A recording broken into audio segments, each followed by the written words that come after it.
சமைக்கலாம் வாங்க. முட்டை இட்லி கொத்து செய்கிறதுக்கு தேவையான பொருட்கள்: ஒரு வெங்காயம், அது நல்லா குட்டி குட்டியாக வெட்டி எடுத்துக்கலாம். அடுத்து ஒரு தக்காளி, அதையும் இதே மாதிரி சின்ன சின்னதாக வெட்டி எடுத்துக்கலாம். ஒரு மிளகாய், அதையும் சின்ன சின்னதாக வெட்டி எடுத்துக்கலாம்.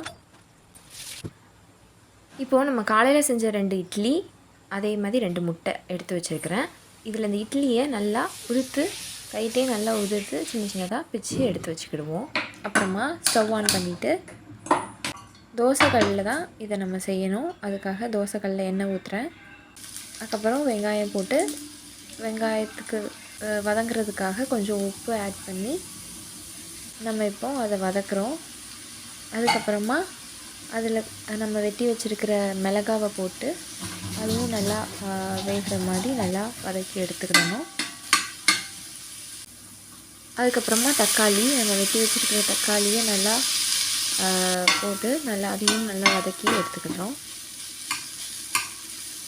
இதுக்கப்புறம் நம்ம மசாலா ஆட் பண்ணிக்கலாம். மிளகுத்தூள் 1 ஸ்பூனு, சின்ன ஸ்பூனுக்கு 1 ஸ்பூன் போட்டிருக்கேன். அதே மாதிரி சின்ன ஸ்பூனுக்கு 1 ஸ்பூன் தனியாத்தூள், அதே மாதிரி ஜீரகத்தூள் 1 ஸ்பூனு, கரம் மசாலா 1 ஸ்பூனு, அதுக்கப்புறமா கொஞ்சம் உப்பு, 1 ஸ்பூன் மிளகாய்த்தூள். இப்போ கொஞ்சம் தண்ணி தெளிச்சுட்டு அதை நல்லா நம்ம கிண்டி விட்டுறலாம். மசாலாலாம் நல்லா மிக்ஸ் ஆகிற அளவுக்கு நல்லா கிண்டிட்டு, இப்போ நம்ம ஊற்றி வச்சுருக்கிற இட்லியை இதே மாதிரி நல்லா கொத்தி எடுத்துக்கலாம். ஒரு டம்ளர் வச்சு கூட நான் செய்கிற மாதிரி நல்லா கொத்திக்கோங்க. அப்படின்னா நல்லா குட்டி குட்டியாகவே இந்த இட்லி நல்லா கொத்துப்பட்டு வந்துடும்.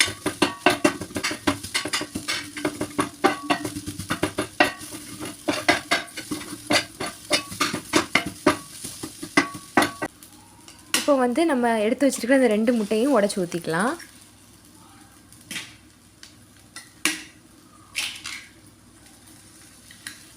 அடுத்ததாக முட்டைக்கு தேவையான அளவு உப்பு போட்டுக்கிறேன்.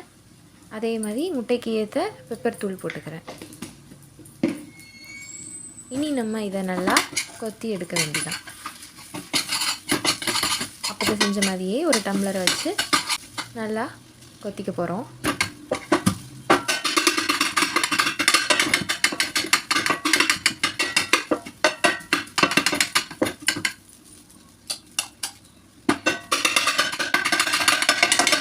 சூப்பராக சுவையாக மொய்க்கோ ரெடி ஆயிடுச்சு.